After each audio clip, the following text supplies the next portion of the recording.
Hollywood heavyweight Sandra Bullock lights up the screen in the film Gravity, also starring George Clooney. But it's the movie's special effects which steal the limelight. Their faces are real, but little else aboard this space station is. Created painstakingly in a London basement by visual effects company Framestore. A workforce of up to 500 spent 3 years perfecting the CGI with the help of footage from NASA and a leap or two of imagination.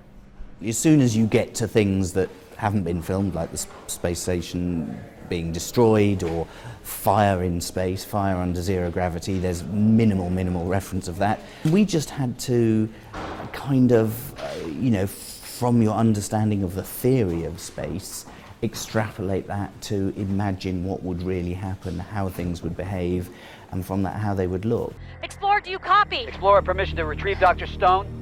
For the Oscar-nominated blockbuster, Framestore had to push the frontiers of technology, co-creating the Lightbox, a cage filled with 2 million tiny LEDs designed to simulate the harsh light of space.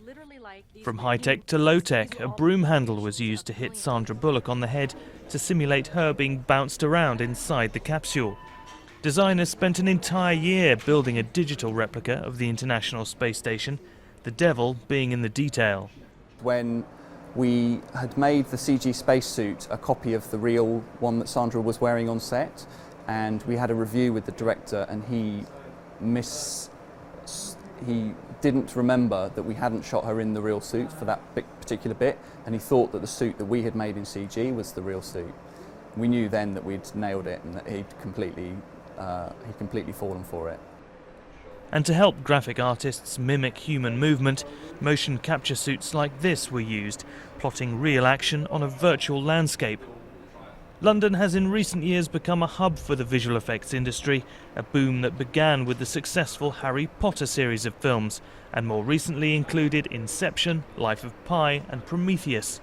There were 3 new design technologies that didn't exist before that were created for the film, and then were applied to all kinds of other films and advertising and television. And Tim Burton, when he was making the Batman movies here, said that he couldn't access visual effects that could be any better than London. They were the best, they are the most cutting edge. Generous tax incentives have helped visual effects studios here win business, to the fury of Hollywood. An estimated £287 million is now spent on the industry in Britain each year.